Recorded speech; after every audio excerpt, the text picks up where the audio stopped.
Hi, I'm Max Rudin, and welcome to LOA Live. Library of America is a nonprofit organization dedicated to publishing authoritative new volumes of great American writers and to keeping the multivocal democratic spirit of our literary tradition a vital part of the culture. A warm thanks to Library of America members and to all of you here tonight for supporting our work and these LOA Live programs. The best play I've seen this season. So says New York Magazine Sara Holdren about liberation.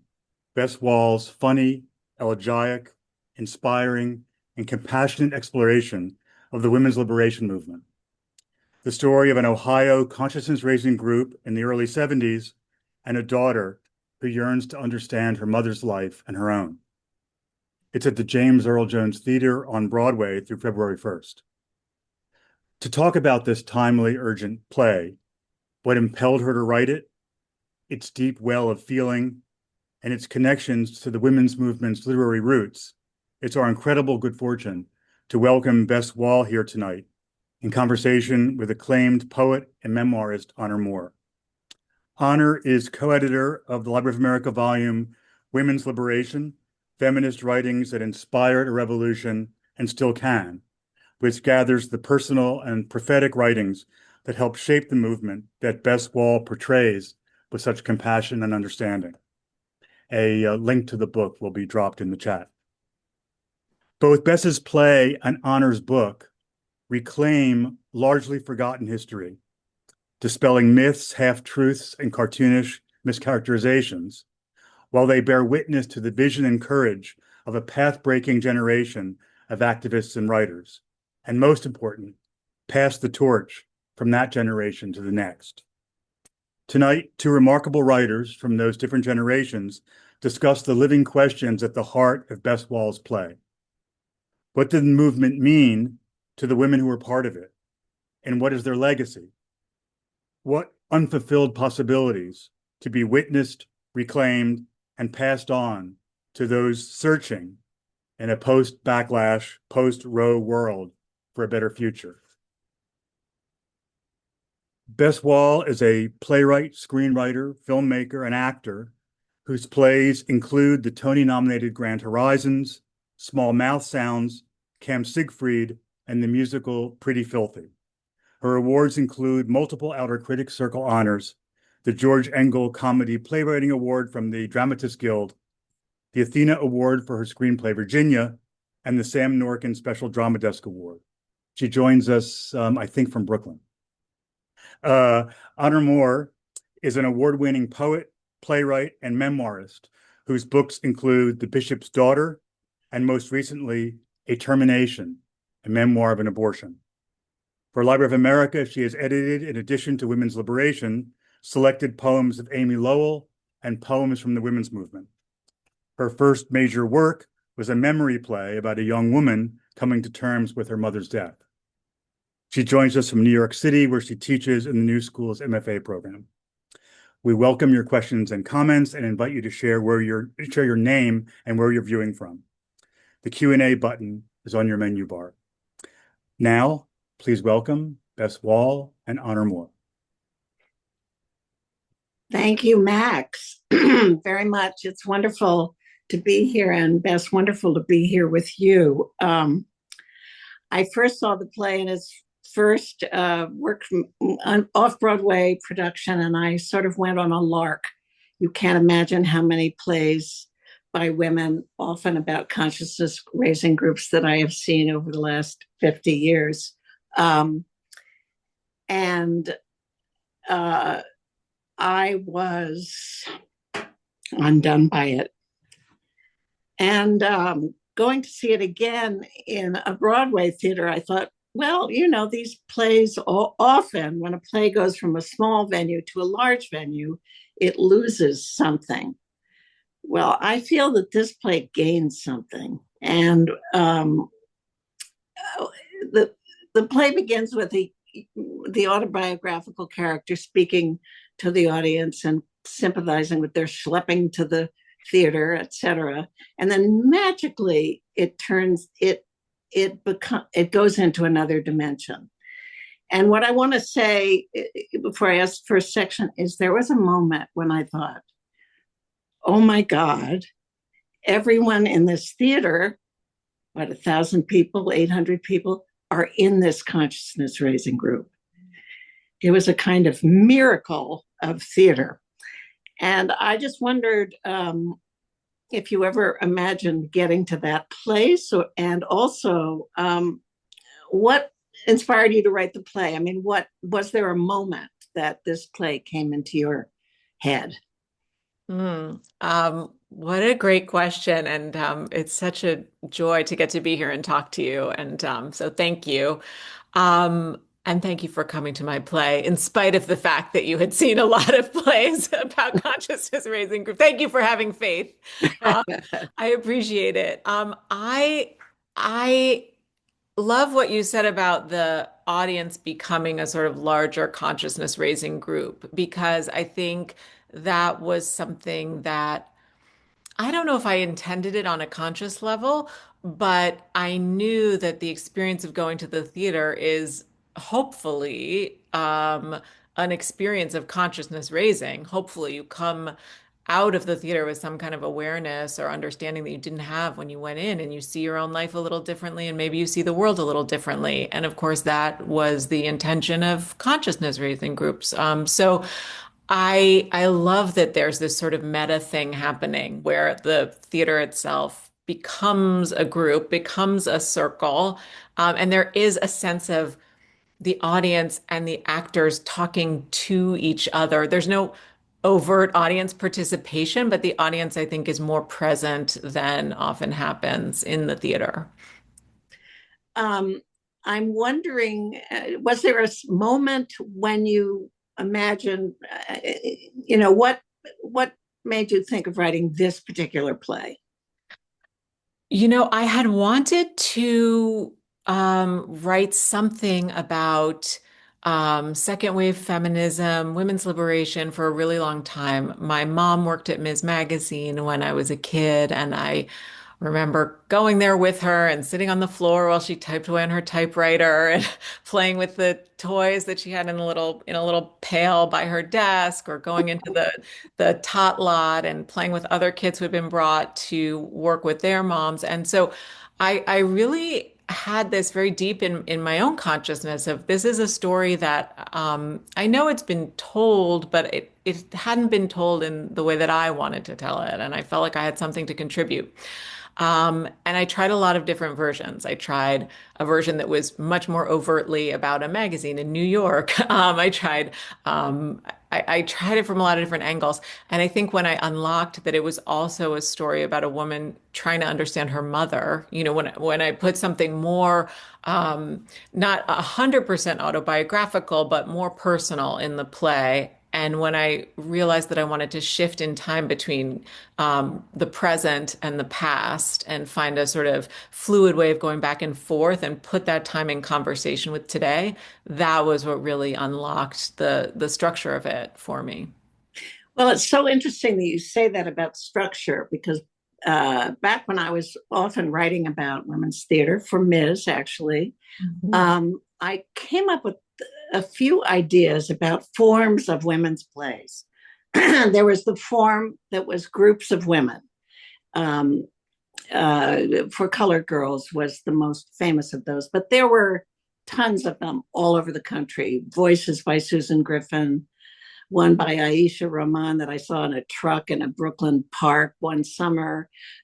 Groups of women, I call them gangs of women plays. Hmm. And then there were plays in which one, usually young woman, would be in relationship to her life. And she would sort of translate her life to the audience in a way that came out of her consciousness as a young woman in women's liberation, although we didn't talk about that much because it wasn't really it didn't help, in the theater. Not a Uh, selling point. and I wrote a play like that. The play about my mother's dying was that. And then there are mother-daughter plays. Night Mother although it's a little later than the period you're talking about, was one of those. But there were many mother-daughter plays. So your play combines all three, and it, which is extraordinary. And I was really sort of amazed by that, and I was amazed that sort of theatrical craft that I've been next to my entire life could suddenly, surprisingly, deliver my experience to me. And then I thought, well, that's what Greek tragedy did. You know, it was about sort of changing how you felt. And when your central character comes up on the stage at the beginning and says, look where we are now. And then by the end, we're kind of not there anymore in a way. It's a kind of miracle. And maybe talk about, was there improvisation involved? How did you sort of invent the characters? Give us a little sense of that.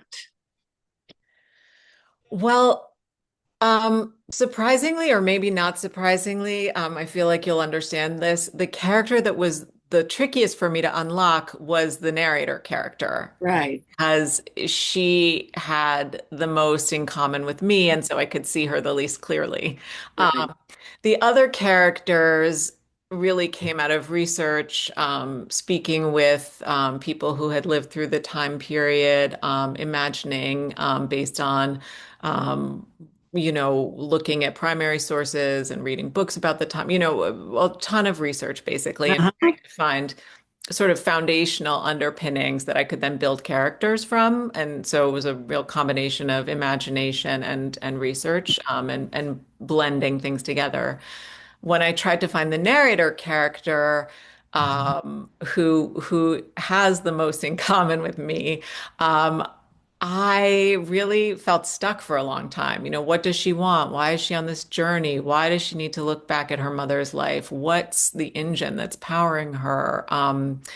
And of course, it's personal and political, because I think she's asking this question of what happened, or even what went wrong, on both a personal level, wondering about her mother's life, and wondering if her mother regretted the choices that she made, and then also wondering as a society what went wrong.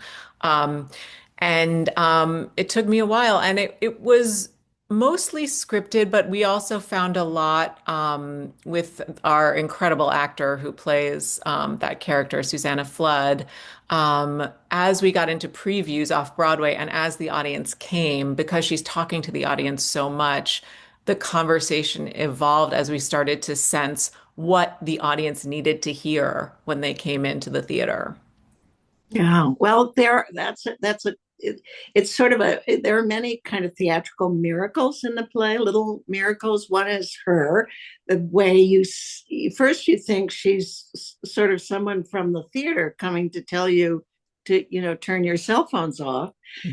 And then suddenly she's character in the play. So that's one thing. Then the character of the one man in the play, it takes place in a gym. So he comes in to play basketball. And then he sort of, I don't know about spoiler alerts, but he does turn out to be someone's husband. And in fact, in the great shock, the father of the narrator. But it's very magical, and you don't expect it. And then another theatrical thing that I thought was marvelous was the one character who's not part of the group, the woman, Joanne, is that her name? Yeah. Who sort of wanders into the gym to look for her son's backpack, and then sort of volunteers to play the narrator's mother, because the narrator feels a little weird. No, I am not going to play a love scene with my father. And she says, oh, well, I'd love to be in the center of the story for a change. Mhm. And she's a Black woman. And that's a kind of mirror, that's that wonderful loosening of in the theater. And then finally, what we would call a coup de théâtre, the naked scene, which is a total shock. And I wondered if you wanted to talk a little about that whole aspect of feminism, which has to do with the body. And kind of, I thought that scene was sort of such a great shorthand to get that across. So I'm curious how that evolved. Yeah, that scene, I had read accounts of consciousness raising groups where they did meet in the nude in the 70s. Not everybody, You obviously. didn't do that. Yeah. No, it's interesting. Some people come and say, well, gosh, I never did anything like that. But then, some people that I spoke with said they had, and I read an article in Ms. About it was called Understanding Rap Groups or Making Your Own Rap Groups by Letty Pogrebin, where she talks about meeting in the nude with her consciousness raising group. So I really was interested in this phenomenon, and I felt that the fact that a lot of women that I interviewed when I was writing the play were still talking about it meant that it had been really important to them. And so I wanted to find a way to put it in the play. Um, I also was interested in putting women's bodies on stage in a way that wasn't sexualized, objectified, gratuitous, titillating. I wanted them to retain their subjectivity while naked on stage. I was wondering if that was possible, and it's difficult. And so I wrote the scene, and I thought I don't know if this is going to work or not. And I think I had a fear that the scene would be so talked about that it would sort of flatten the rest of the play, like that the play would become that scene, that play with that nude scene. Thankfully, it did not. I think because it's integrated into the story of the play and the story of the characters, and it to me feels in a way like the heart of the play. And I think it went in rehearsals from being the hardest thing to attempt because we wanted to be very careful to make sure everyone felt comfortable. We had an intimacy coordinator, we had meetings, we went very slowly. But now, in a way, I think it's the easiest scene in the play because the actors are able to be so present and truthful, and it's undeniable what's happening on stage. And I think they went from fearing it the most to loving it the most, actually. And they're brilliant in it. They're Yeah. absolutely brilliant. Well, I saw a change between the off Broadway version and the Broadway version. That I saw exactly what you're describing, the hardest to the easiest. What I thought it was about was all that part of the kind of looking at one's vagina through the speculum, the kind of opening up, as it were, of I never did that either, but it felt like it stood in for that. It stood in for our bodies, ourselves. Mhm. It sort of did a lot of heavy lifting in the story and was also charming and funny. You know? Yeah. Yeah. Um, I'm the promo for this event talks about, well, what do we hope for in the future? Where are we now? And one of the most powerful moments scenes in the play is when the daughter is kind of believing the sort of propaganda that the women's movement didn't accomplish anything, and that everything the women's movement did accomplish is now gone.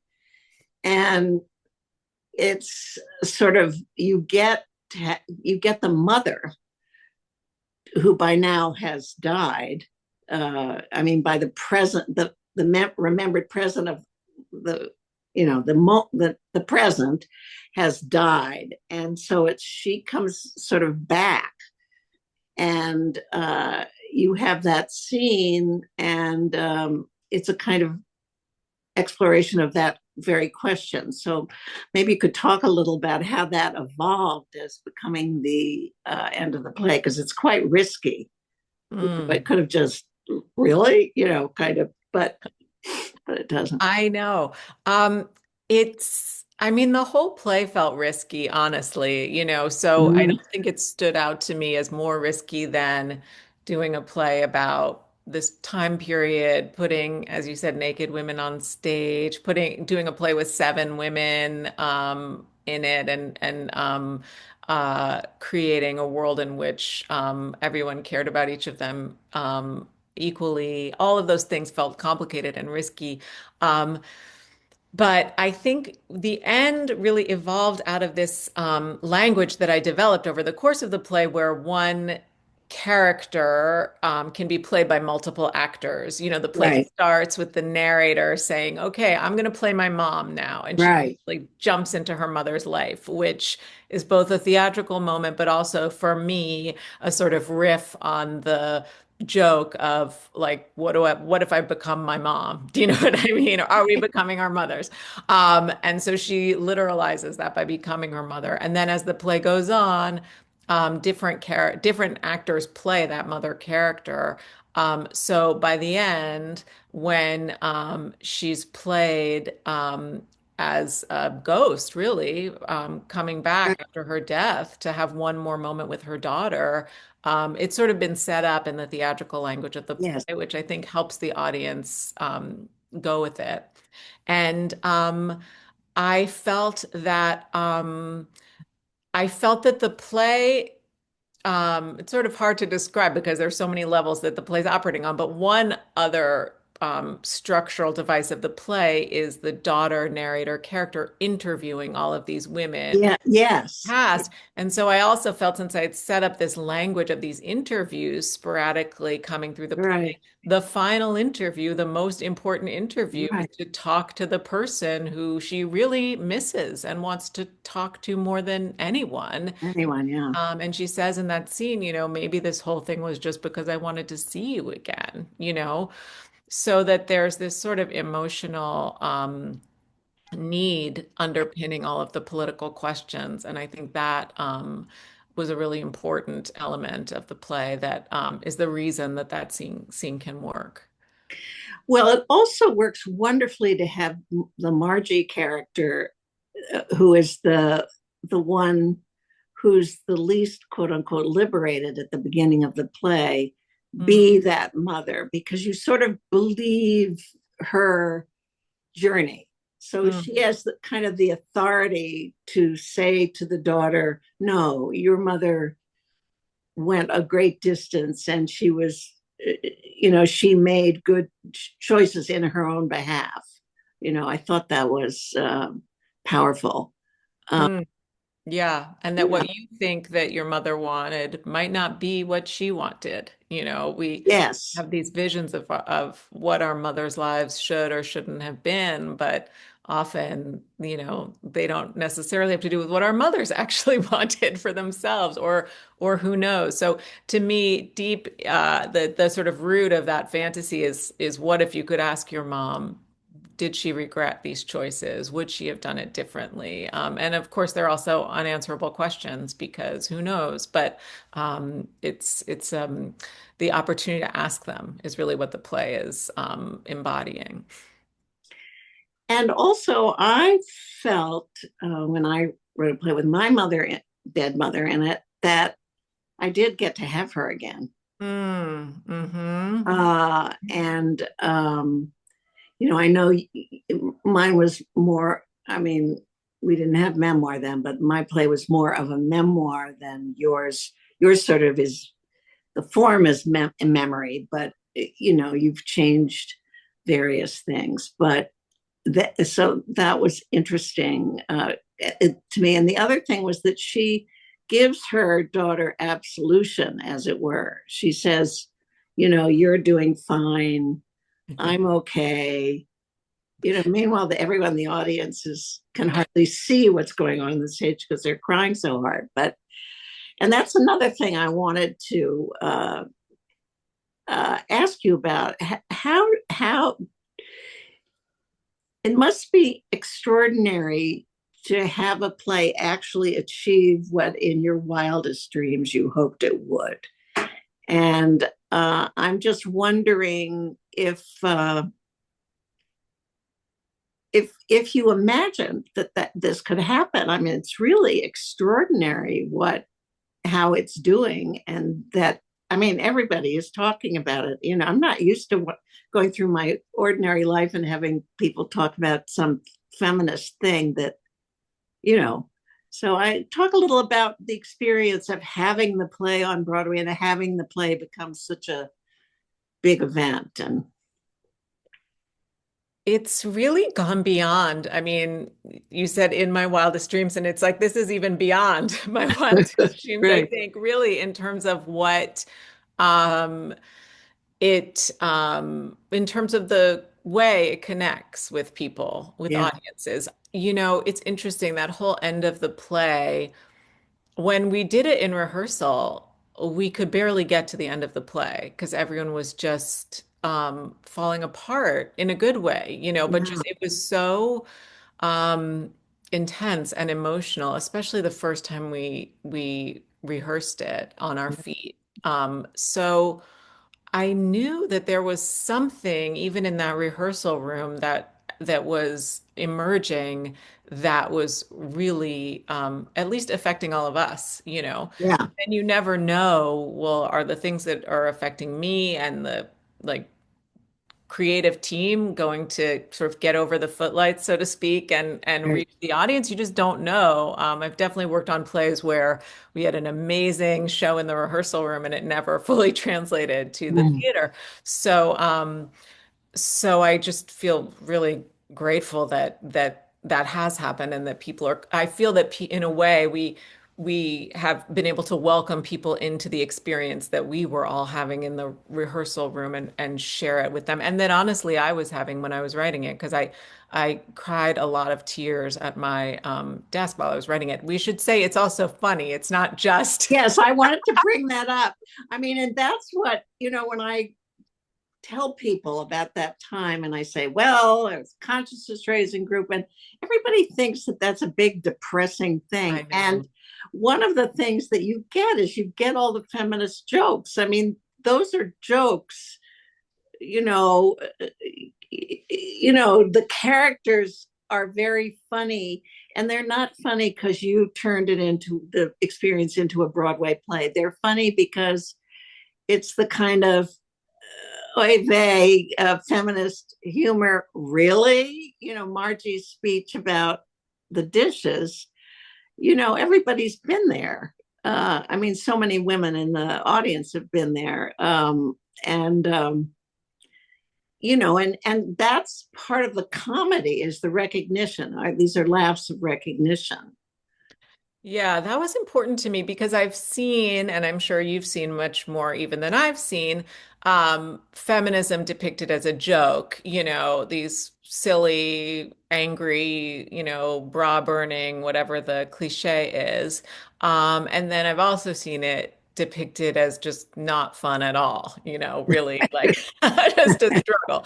And I wanted to find a way to represent that time and those women and that spirit of activism in a way that felt um, uh, funny, as you said, because we recognize ourselves and we recognize what they're going through, and that the laughs are deeper than just sort of a send up. I really didn't want it to just be a joke, but I wanted it to be very funny because I think they were very funny and are very Yeah. funny, right? And I also thought a lot, and we talked a lot in rehearsal about how a sense of fun and chemistry, like deep fun, can actually power activism. That that Right. that is part of what gave them the energy to keep coming back and back and back. And that if it's not fun, you stop showing up and then nothing gets done. So it was interesting when Gloria Steinem came to the show off Broadway, everyone said, you know, thank you, thank you, thank you for everything you've done. And she just kept saying, it was fun. It was fun, you know, Right. and I thought, oh, people miss that, I think, a lot, that it was actually Yeah. fun. Yeah. And I mean, I knew Anselma Dell'Olio, who it's, I think that the Isadora character feels inspired by, and also the character of Dora.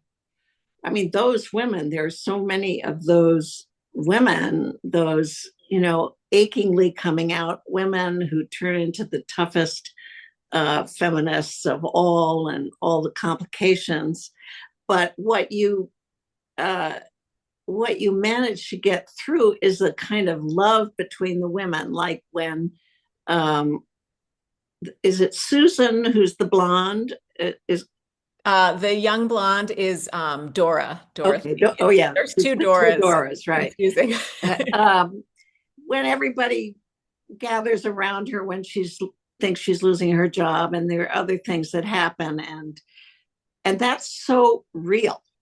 I mean, that kind of thing actually happened, and to have, for me to have sort of something that I was involved with depicted is extraordinary. I wondered, I mean, I was saying that in the promo for Library of America, it wanted us to talk about change and what's going on now. And I went on the road with my memoir about my pre-Roe abortion, which is really about a young woman coming of age into a self. It took place before I was involved in women's liberation. But as I traveled, I mean, it seemed like every woman in America, including the Lyft driver, had had an abortion and wanted to talk about how it had affected her life. And I wondered if people, I don't know whether you've had talkbacks or whether you've just had conversations. I wonder if this is operating as political theater in the sense of changing people's minds. I wonder if there have been any experiences of those kinds of conversations. It's a great question because I think the relationship between theater and politics is it's so interesting to me because I never wanted to make a show that felt like I was preaching or telling people what to do. I feel like audiences really retreat when you start to try to tell them what to think, as you know. But you can open a door and offer something where it's an invitation to maybe see the world a little bit differently or think differently about their own life. So I think this show does that for people. On a personal level, first of all, it often creates in people a desire to call their mom or talk to their mom or talk about their mom or come back to the show a second time with their mom or their child or not child, but adult child. Um, so I think it opens people up to have conversations on a personal level that they might not have had. On a political level, I think in New York, a lot of the people who come, honestly, are already pretty interested in women's equality, I would hope, Right. So it's not, I think this play might be very different to do it in other parts of the country, not to assume anything, but I do feel like it reminds people of a time when um, regular people came together in community and created change. And I think Right. that's a thing that we need to be reminded of, that it is possible that you can do it and that meeting in person actually is Yeah. meaningful and valuable. Right. That through that community, great change can happen because I think, it goes without saying we're living in very isolated times and in very despairing times. So I think it rekindles a little bit of hope in people without necessarily telling them exactly what to do with that feeling of hope. Yeah. Well, that's. I mean, I find myself wanting to see it again. I mean, I've seen it 3 times now. I want to see it again. It's a kind of, it's like a tonic. Mm, It's like a tonic, and I think that's what theater historically has been, which is wonderful that you've accomplished that with this material. I was noticing more in the Broadway than in the off Broadway that there were men in the audience, hmm and there were men who were loving it and laughing at the jokes and cheering and jumping up to do the standing ovation before anybody else. And that made me, that was sort of interesting. And also the one male character in the play, I wondered if you could talk about how he came into being. I don't imagine he existed as you started to think about the play. Maybe I'm wrong about that. No, you're absolutely right. I did not know that he was going to show up. He was a surprise to me, and he's a surprise to the audience. And I think he's a disruptor, of this. The whole first act exists as this um, talking circle between women, and we start to learn about their lives and learn about their relationships. And then suddenly a man walks in and sort of shatters that Right. vibe. And um, I think it felt important to bring him into the play. And I have to say, when I write, the moments I love the most when I'm writing or when I surprise myself or when the work Right. surprises me. And Right. that was really one of those moments. He showed up, and what was so interesting was, here are these women. I had put them on a basketball court, as you said, because that's the only place that they can find that they can meet. And they're in the basement of a rec center at a basketball court, and they have no intention of playing basketball. The space is not designed for them in any way at the time. And then this man comes in and picks up a basketball and fits into the space perfectly, exactly, Right. and starts shooting around. And so it's also showing a sense of the way that he is comfortable in his environment, and that the world was sort of designed to support and facilitate his needs. I was sort of making that point with him coming in as well. And I remember from back in the day, there were some women um, who had very strong marriages, and they had these really difficult struggles with their husbands, like Margie in the play does. Um, and um, and but some of these men, began to show. They would show up at the benefits and the this and the that, and march in the marches and so on. And I remember being completely shocked when he walked in. Um, but again, it's very theatrical. You must have thought, oh, goody, this is just such a great moment that's going to happen. And then he becomes sort of integrated into the story. And then was it a surprise when, did you know when he came in that he was going to turn out to be her father or not? I knew pretty quickly when he entered who he was going to be, because I was interested in this question that she was asking of, why did my mother, to a certain degree, give up her radical origins, or Mm-hmm. why did she pursue a traditional life of wife and mother when she started as a more radical feminist? How did that happen? And so I was interested in how, in a way, he becomes one half of that equation. He Right, becomes the other choice. right, The paths diverge for her. And I was interested in a larger conversation between love and freedom, right, whether it's possible to have both, which is something that I think about in my own life all the time. right, I have children, I'm married, I'm also an artist. Like, those things don't go together.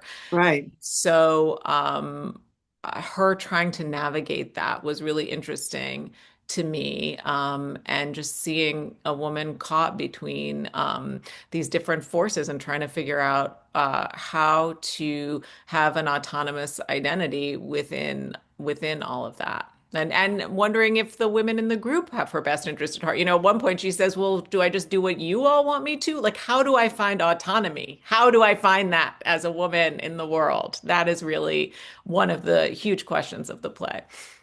Well, it's interesting that you say that. As you were talking, I was thinking that business of the work uh, children split, we were sort of at the beginning of our careers. So if we were married, it's like, actually, I'm really going to try to also be a writer. But what you're now talking about, this idea of autonomy, this idea of love and freedom, those are more sort of contemporary issues that women have now, Mhm. because so many of us, you know, do things. We're not like Dora in a job. We're we're sort of makers and creators on our own, creators of our own companies, writers, artists, and how, and I see it with my students, how do I do both? And while I always saw it as, I didn't have, of course, I had 8 brothers and sisters, so there were other reasons I didn't have children, but I, I decided not to do both. But I was sort of, I don't, and there's a generation of us who are like that, but then there are many, many women who did both and have, my generation and then of your generation, the struggle is still there. And I think it's so interesting that you brought that into the present. Yeah, and it was operating in our process in a lot of different ways because not only was it part of the content of the play, but a large number of the actresses in the play had small children while they were Oh, trying to do the play.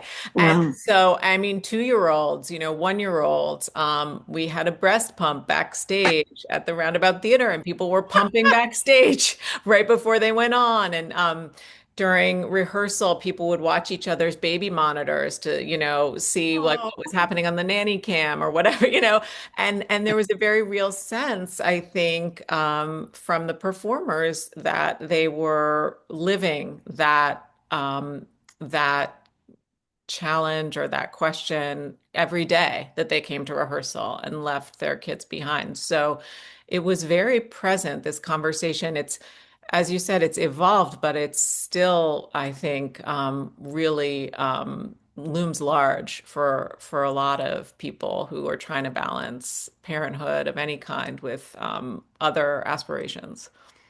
and what you get at in the play, particularly in the mother-daughter conversation, but throughout, it's really about a divided soul. I Hmm. mean, what you're talking about what the women are involved in the play is kind of renovating, remaking what a woman's soul is involved in. So what you're talking about now, it's a real split because you don't stop being a soul filled mother because you're also a soul filled artist. You have to somehow do them both at the same time or however you work that out. And it's so that is one of the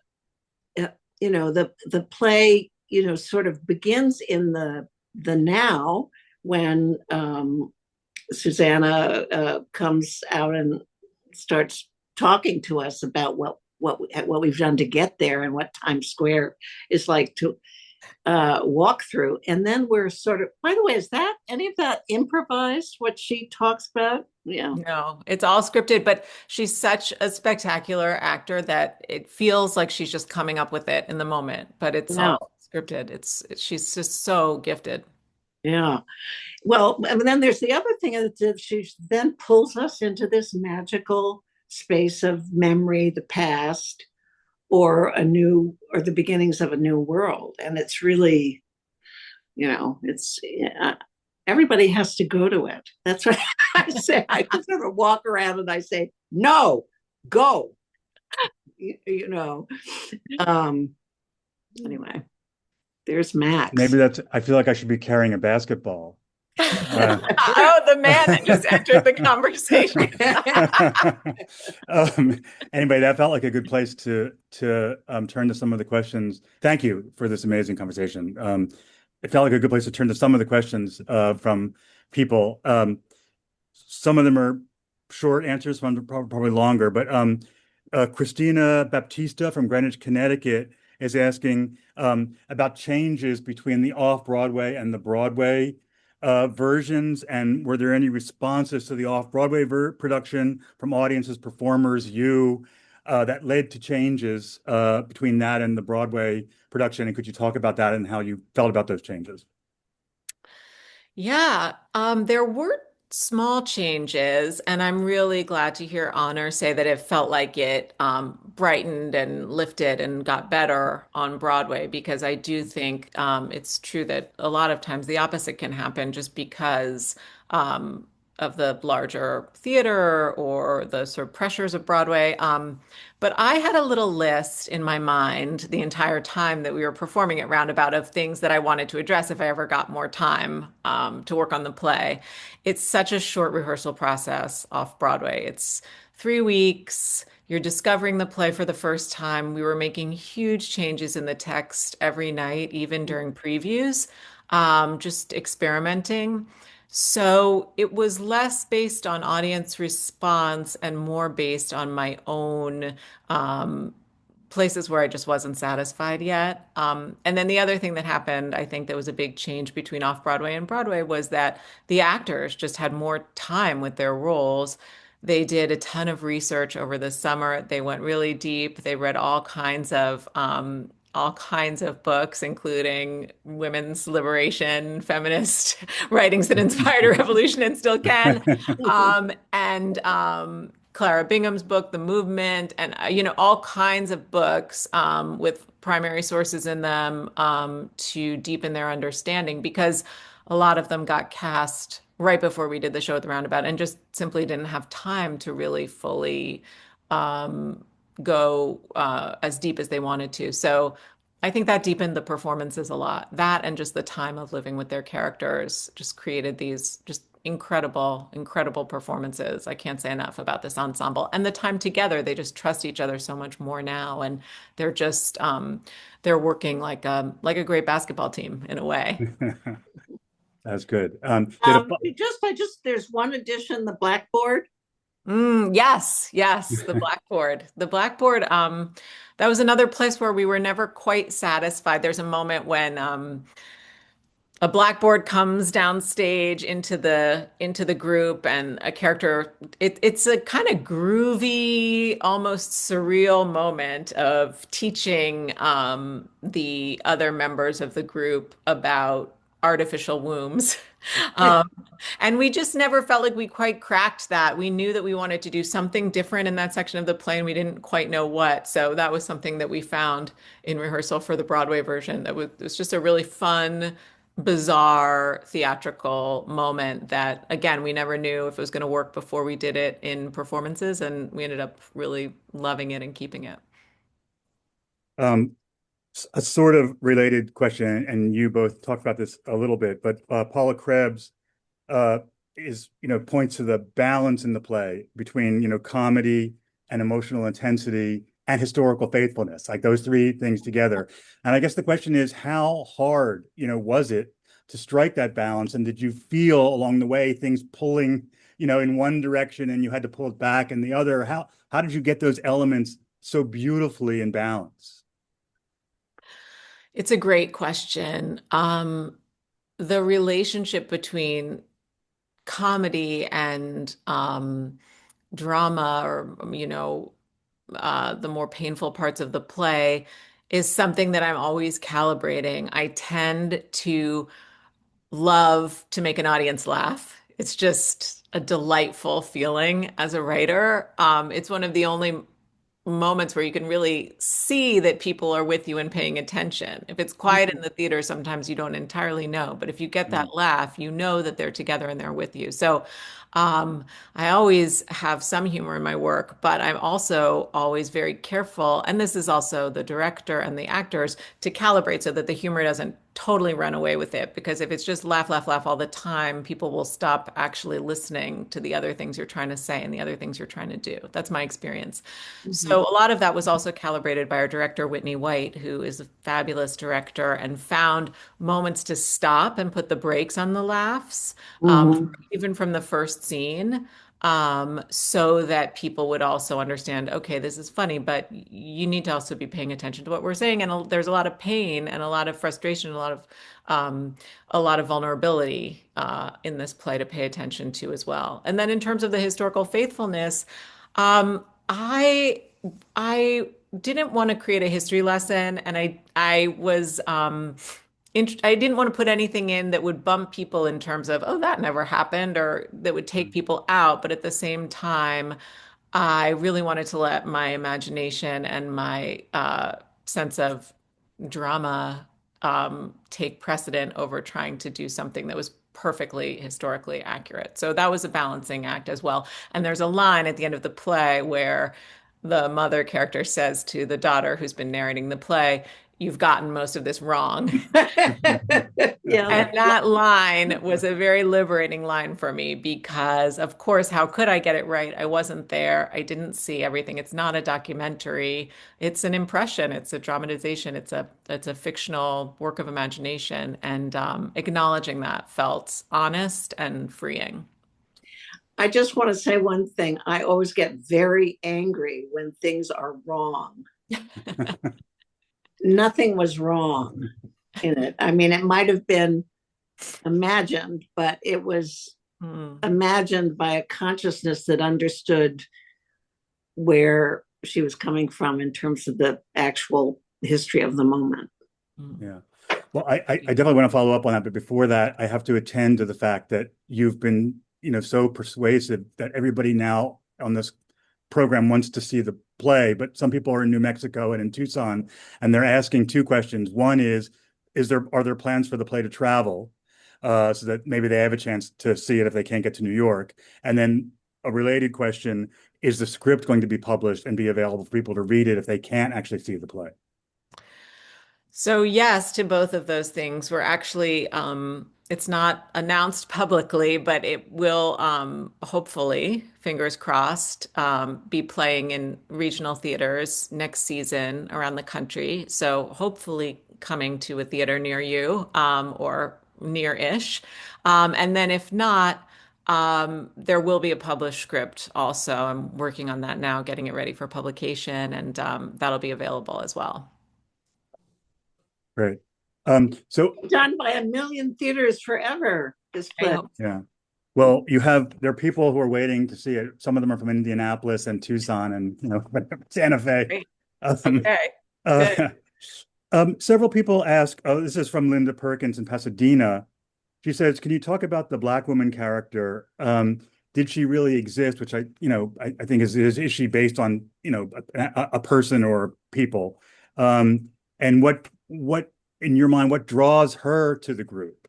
And I guess if you could just talk about, I mean, that the whole, I mean, Honor already asked you about this to some degree, but it's just interesting also when that character enters the play, there's also the audience feels like the fourth wall being pushed at, or even broken through to some extent. And it feels a little bit different from not from all other parts of the play, because of course the narrator does that too, but to some other parts of the play. So maybe if you could just talk about that and how that all came to Well, of be. course, there are two Black women in the play, one who's in the group and one who's not. Yes, this is a question I think well, actually I could be wrong. I assumed the question was about the woman looking for her son's backpack, but maybe you could address, the question about race and the movement and the play altogether. Yeah. Um, of course, it's a big part of the conversation around the movement, and it was something that I felt was really important to include in the play and try to think about in the context of the story that I was trying to tell. The woman in the group, who's there from the first scene, whose name is Celeste, was actually inspired by a feminist named Celestine Ware, who has passed away, unfortunately, but who a bunch of the women that I interviewed talked about. And so I was interested in who she was, what she was thinking. She wrote a book called Woman Power, which is actually the book that we use as a prop on stage when we're talking about her book, Celeste's book. So while it's again not an actual representation of that person. It's inspired by loosely her and her work, and also inspired by other women that I met and knew, and conversations that we had in the workshops about this character. She's come back to Ohio because her mother is sick, and she's taking care of her mother, and she's sort of trapped alone in Ohio and looking for like-minded people, and the only people she can find are these women in this consciousness-raising group. And also her character is an opportunity to look at not only race, but also caregiving. You know, she's taking care of her mother. It's another mother-daughter relationship, actually, and another person who feels sort of circumscribed by their role as a caregiver, which is something that I think a lot of women relate to. Mm. So but she's bought in. She wants to be in the group, and then there's another woman who comes looking for her backpack, another Black woman who is not interested in what the group is doing, and so it was a way of looking at different perspectives on feminism, especially from the point of view of Black women, and what their role was in the women's liberation movement and how complicated it was to either participate or reject it. Both, I wanted to sort of look at both ways of thinking about feminism from their perspective. Yeah. I wondered just, a craft thing about writing African American characters as a white woman. And I know the director is African American. I wondered what participation the actors had in helping craft their characters in rehearsal. Yeah, it was a very collaborative room. Whitney White, the director, again, was a huge part of understanding who these women might be, why they might be in the room, what they might be looking for. And then the actors who played them, Crystalline Lloyd and Kayla Davian, both incredible actors who also had a big role in making sure that that everything felt like it lined up with their experiences, and that it felt authentic to them. That was really important to me. And then I would say even beyond Whitney, Kayla, and Crystalline, our whole team really participated in the storytelling on every level. Queen Jean, our costume designer, who is a Black trans woman, real activist and advocate in her own right. Cha Si, our lighting designer, who's the first Filipina lighting designer on Broadway. It was a very diverse team, and everyone talked in the room. Everyone had things to say. That's the thing. It's funny you said like the audience was a consciousness raising group, but I would also say our artistic team was a consciousness raising group. Our actors were a consciousness raising group, and we all spoke up and we all contributed, and everyone's voice was really important. And I think that also allowed me to tell this story. Thank you. Well, I think we have time for one more question. And Thomas Cassidy asks or says, this book and this discussion and the play will touch a lot of young people who weren't there. What is one thing, and this is really a question for both of you, what is one thing you hope they'll take away and pass on to other people? Well, should I start, Oliver? Yeah. One great surprise of this process has been how many young people have come to the play. Honor mentioned the men, and that's a huge part of it, but also the young people who didn't live through this period and for whom a lot of what's talked about in this play is new information, really new information, which is surprising and great that they're getting this information now, you know. So I've been really heartened by that, to be honest, to see how much they care and how much they want to be in this conversation and how deeply it hits them. And I would say in terms of the thing that they want to that I would love for them to take away, it is that sense that regular people can change the world and that gathering in community is meaningful and powerful. Beautifully said. Beautifully said. I'm not going to add to it except to say that I'm so tired of feminism being thought of as an opinion. And I love that it's, again, a deep conversation. And I'm sure people do talk about the plays they've seen. So it is a conversation. And so it is theater changing the world. Yeah. Thank you both so much. You've been listening to Bess Wohl discuss her acclaimed play Liberation at the James Earl Jones Theater through February 1st with Honor Moore, editor of the Library of America collection, Women's Liberation, Feminist Writings, that inspired a revolution and still can. Tonight's program concludes the 2025 season of LOA Live. It has truly been a tremendous pleasure to spend these hours with all of you. Please watch the website for news about 2026 LOA Live programs, including programs on John Guare's plays, powerful writings from the era of Jim Crow, and several programs marking the 250th anniversary of 1776, including a deep dive into the language and ideas of the Declaration of Independence and an exploration of stories by Washington Irving, Daniel Hawthorne, and others wrestling with the meaning of the American Revolution. Plus George Templeton's strong Civil War diaries, Elmore Leonard's Centenary, and more. In February, Adam Gopnik returns with a new online course on Philip Roth and John Updike, their literary achievements and parallel lives and careers. If you missed Adam's course last fall on American writers in Paris, you will not want to miss this one. Details and links to register for LOA programs and courses can be found on our website, loa.org, where you'll also find information about all the LOA volumes mentioned tonight and links to purchase them and other volumes of great American writers. LOA Live is made possible with support from Library of America members and viewers. We're grateful to everyone here tonight for joining us. If you're not already a Library of America member, please consider joining. Members receive special discounts, including discounts on courses, invitations to exclusive events, and other benefits while supporting Library of America's nonprofit mission. You can learn more at loa.org/membership. Thanks so much again to Bess Wohl and Honor Moore for a really deep and insightful and entertaining conversation tonight. Thank you both. And thank you all for coming, and have a great evening. Thank you.